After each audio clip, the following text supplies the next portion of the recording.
स्वागत है आपके अपने चैनल ऑल अबाउट फास्टैग में। चैनल पर नए हैं तो चैनल को सब्सक्राइब करना ना भूले।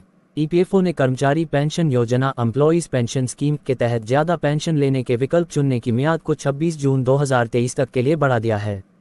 कर्मचारियों के पास अब 2 महीने का समय है जिसमें वे तय कर सकते हैं कि नए या पुराने प्लान में कौन सा विकल्प उनके लिए फ़ायदेमंद रहने वाला है। हालांकि सभी कर्मचारियों के लिए ज़्यादा एप्स पेंशन फंड लाभदायक रहेगा या ये कहना ठीक नहीं है। ज़्यादा पेंशन वाली स्कीम उनके लिए फ़ायदेमंद है जो रिटायरमेंट के बाद हर महीने ज़्यादा पेंशन उठाना चाहते हैं।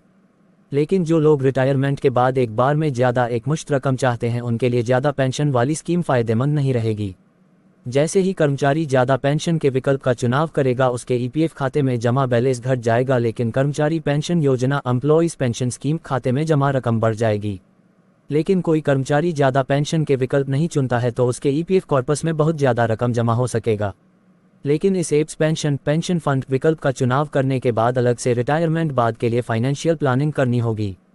निजी क्षेत्र में काम करने वाले कर्मचारियों सरकार 1995 में नया कानून लेकर आई थी। इस कानून का मकसद निजी क्षेत्र में काम करने वाले कर्मचारियों को भी पेंशन का लाभ देना था। जब ये कानून बना तब एप्स पेंशन फंड में योगदान करने के लिए वेतन की अधिकतम सीमा 6,500 रुपये तय किया गया, जिसे बाद में बढ़ाकर 15,000 रुपये कर दिया। हालांकि 2014 में एक नया नियम बनाया गया जिसमें एम्प्लॉय को बेसिक वेतन और डीए का कुल 8.33% पेंशन फंड में योगदान देने से छूट दे दिया गया। यानी कर्मचारियों के लिए ये जरूरी नहीं था कि कर्मचारी पेंशन योजना एम्प्लॉइज पेंशन स्कीम में योगदान करें। लेकिन अगर आप ज़्यादा पेंशन रिटायरमेंट के बाद चाहते हैं तो आप अपने एचआर डिपार्टमेंट से संपर्क कर सकते हैं।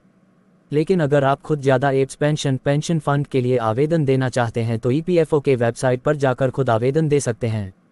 ईपीएफओ के वेबसाइट पर जाने के बाद आपको 2 विकल्प दिखेगा।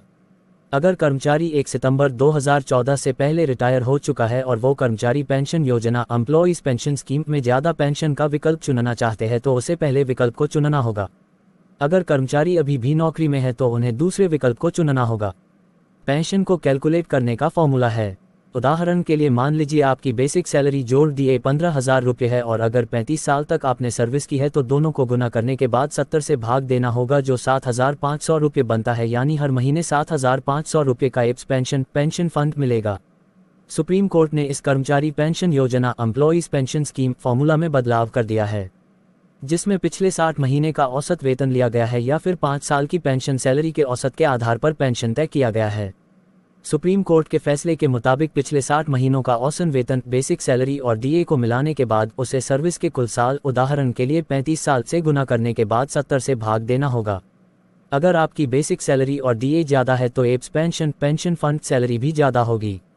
मान लीजिए किसी की बेसिक सैलरी जोड़ डीए 1 लाख रुपये है और 35 साल तक सर्विस में रहा है तो मंथली पेंशन 50,000 रुपये मिलेगा जो 15,000 रुपये के बेसिक सैलरी के पुराने कर्मचारी पेंशन योजना एम्प्लॉइज पेंशन स्कीम फॉर्मूले से कहीं ज़्यादा है। दोबारा मुलाकात होगी ऐसे ही किसी नए अपडेट के साथ।